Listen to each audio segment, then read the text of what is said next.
Magandang araw sa inyong lahat! Welcome po kayo ulit dito sa ating Aral with Misha. Ito po ay Quarter 1, Week 2, Part 1. So, hinati-hati ko na yung bawat weekly lessons natin. May Part 1, may Part 2, or minsan kung may Part 3. Pero itong Week 2 natin, dalawang part. Part 1 and Part 2 para hindi masyadong mahaba. So, simulan na natin. So, last lesson, napag-usapan natin kung anong ibig sabihin ng polygon. So, polygon made up of line segments. So, hindi pwedeng may curve.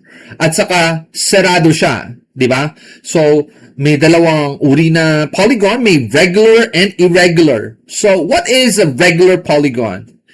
Is a polygon in which all sides are equal in length and all interior angles are equal in measure. In other words, it is both equilateral and equiangular. So, ibig sabihin po ng isang regular polygon, lahat po ng sides niya ay equal in length. So, ibig sabihin yung sukat ay pare-pareho. At ang interior angles ng bawat angle sa loob nito ay dapat equal rin in measure. So, ibig sabihin, perfect shape po yung ating polygon. Kung equilateral triangle, that's a regular polygon dahil tatlong sides niya ay equal at ang angles niya sa loob ay equal rin. So, irregular polygon is a polygon that does not have all sides equal in length and or all interior angles equal in measure. So, ibig sabihin, hindi po pare-pareho lahat ng sukat. Pwedeng dalawa pareho, pero yung pangatlo hindi pareho. So, irregular na kagad yun. So, ibig sabihin, yung sides niya hindi pare-pareho. Yung interior angles niya malamang hindi rin pare-pareho. So, okay? So, next, napag-aralan natin last lesson, yung mga triangles, quadrilaterals. So, konting review lang. Yung triangle, may tatlong sides ito. Ang sum, ibig sabihin, ang total ng interior angles. So, ang triangle, mayroong tatlong interior angles. At, ang kanyang sum, ibig sabihin, ang total niya ay 180. Kung matatandaan nyo, ang minimum number of line segments or sides para makagawa tayo ng isang polygon ay 3. Kung makikita nyo, 1, 2, kung dalawang sides lang, hindi natin masasara. So, ang polygon ay dapat enclosed. Okay? So, isasara natin siya. Alright. Okay?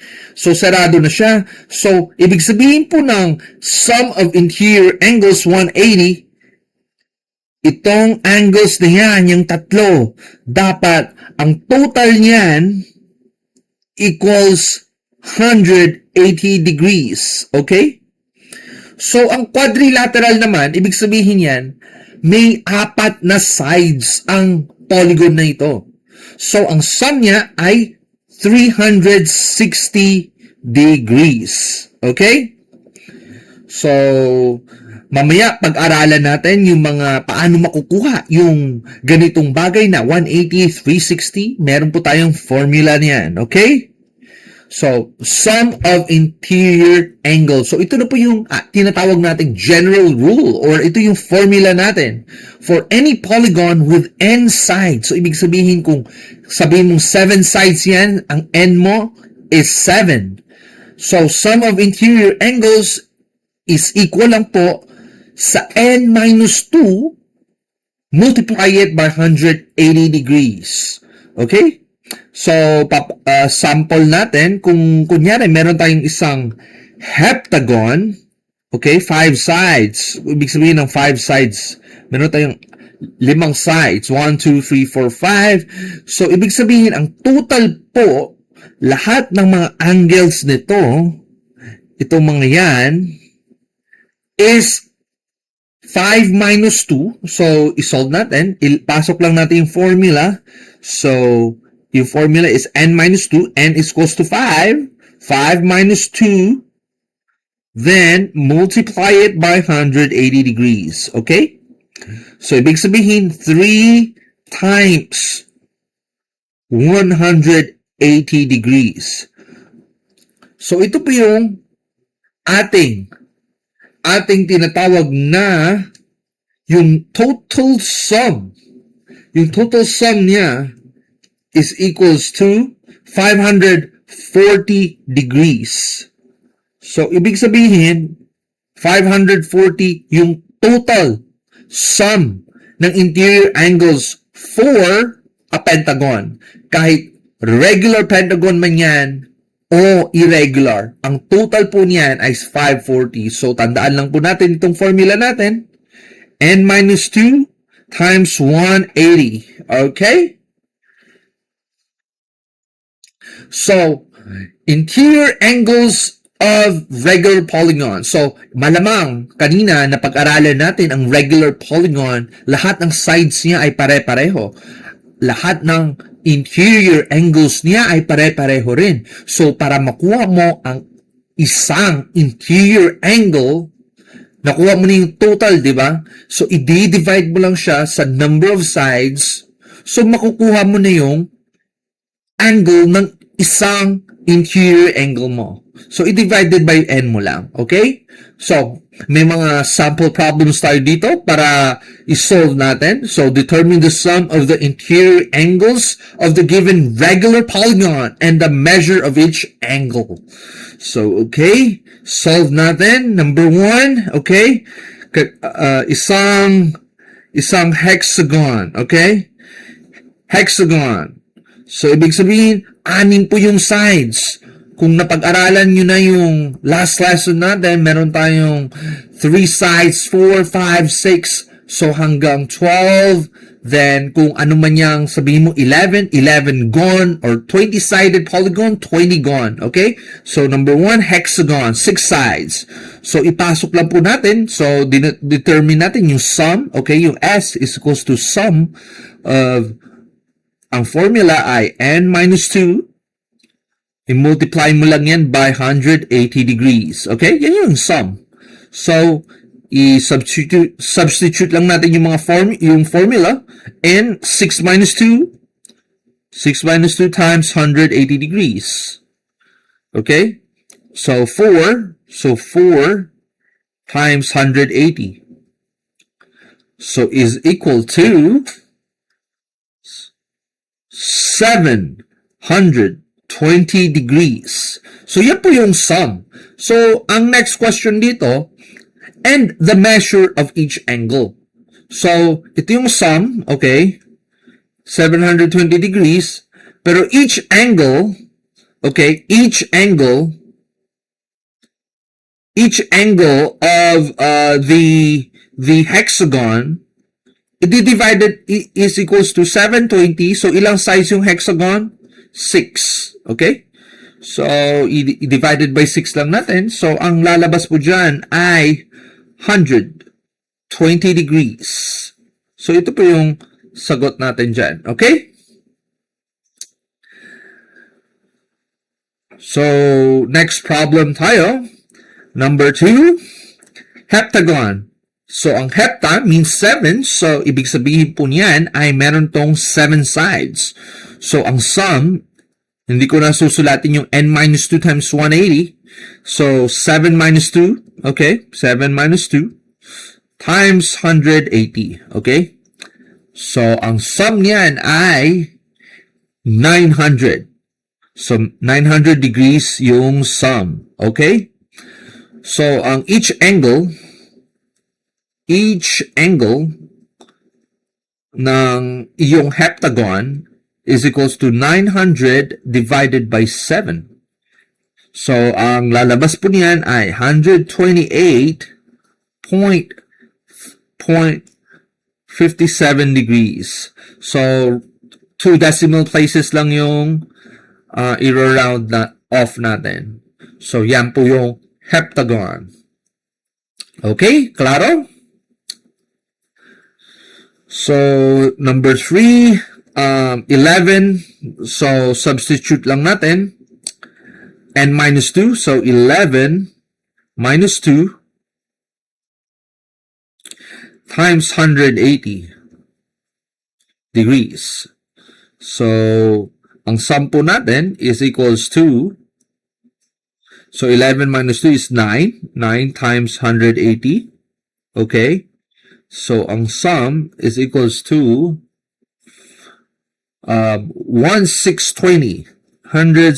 1,620 degrees. So, yan po yung sum ng ating 11 gone. So, yan po yung total ng angles, ng interior angles natin. Okay? So, each angle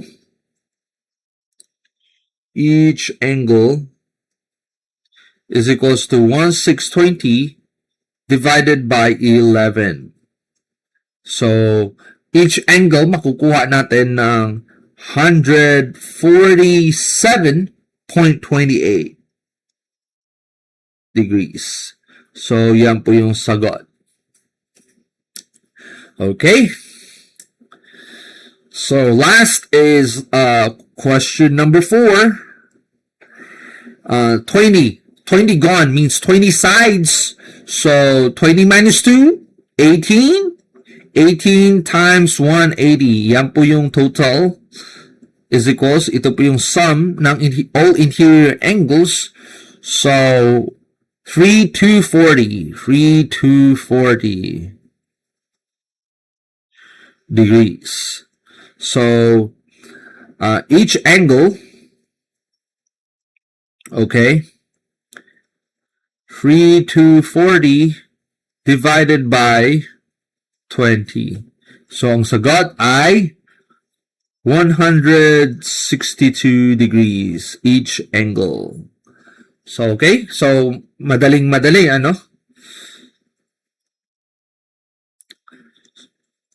So, next, natin, part I, yung complementary and supplementary. So, pag sinabi mong complementary angles, may dalawa kang angles whose sum is 90 degrees. So, 30 plus 60, kung ang 30 degrees ay angle A, kung sinabi mong angle A, okay, angle A, ito yung angle B, complementary ba si angle A and angle B? Yes. Bakit? Kasi 90 yung total nila. So, complementary, they complement each other. So, 90 po yung total. Kapag sinabi mong supplementary angles, ang dalawang angles niyan, ang total niyan ay 180. So, kung si angle A dito ay 110 plus angle B, 180. Kung sinabi mong 180 yung total ng dalawang angles mo, sila ay supplementary angles. Para mas madali nating makita, so ito yung angle, okay? So kapag ito, ganyan, ito yung angle A, okay? Angle A, and ito yung angle B. So kapag nag-90 degrees sila, kung naging 90 degrees, naging letter L, ibig sabihin po niyan, complementary angles. Kung supplementary, dapat, ang dalawang angles mo, pwedeng nakaganyan, ayan. So, yung angle nito, ito yung angle A and angle B. Kapag naging straight, linear angle, ang total nila ay 180, supplementary po yung tawag dyan. Okay? So, next tayo. So, konting exercise lang. Okay? Konting exercise. So, pag sinabi mong, find the complement of 12 degrees. Pag sinabi mong, complement of 12 degrees, so, number 1, okay, ito yung number 1. Okay, sige. Complement, so 90. So, kung gusto mo talaga ng equation 90 minus 12, yan yung answer mo. Okay? Ang sagot mo dyan ay, complement niya ay 78 degrees. So, bakit ganon? So, di ba sinabi natin, yung sum nila is dapat 90? So, yan yung 78. Okay? Find the complement of 12. Kung ginawa mo, sabihin mo, anong complement niya? 12 plus x equals 90. So, ang gagawin mo lang, x is equals to 90 minus 12. Okay? So, yan yun. So, x equals to 78 degrees. So, para mas madali, 90 minus 12 mo na lang. Alam mo naman na 90 yung total ng dalawa. So, ganun po yun. Okay? So, next tayo, number 2. Find the complement of 38 degrees. So, 90 minus 38, yan po yung ating complement for the 38 degrees. So, 52. So, ang sagot po natin sa number 2, complement of 38 is 52 degrees. Okay? So, diretso tayo sa number 3. Find the complement of 65 degrees. So, ang ano lang yan is 90 minus 65. So, ang sagot mo dyan ay 25 degrees. So, yan po yung complement. Okay? So, question number 4 na tayo. Find the supplement of 45 degrees. Kung matatandaan nyo, ang total po ng dalawang angles ay 180 para maging supplement of each other sila. So, instead of 90, dahil pang yung 90 is for complement lang, so 180 minus 45. So, yan po yung ano natin. So, 135 degrees. Yung sagot natin for number 4. Kung gusto nyo, pwede nyo i-pause muna lahat. I-pause nyo yung video bago tayo nag-solve. Pwede rin para makita nyo yung sagot nyo kung tama o mali. So, complement of 89 is 180 minus 89. Okay? So, 91 degrees. Ito yung sagot. Number 6, find the supplement of 150 degrees. 180 minus 150. Ang sagot po dyan ay 30 degrees. Okay? So, simple lang po yung ating lesson for today. I-review nyo. Pwede nyo pong ulit-ulitin yung video. So, salamat po. Tapos na po yung ating part 2 ng quarter 1, week 2, part 1. So, subscribe po kayo sa Aral with Misha. So, maraming salamat po and see you sa part 2 ng lesson na ito.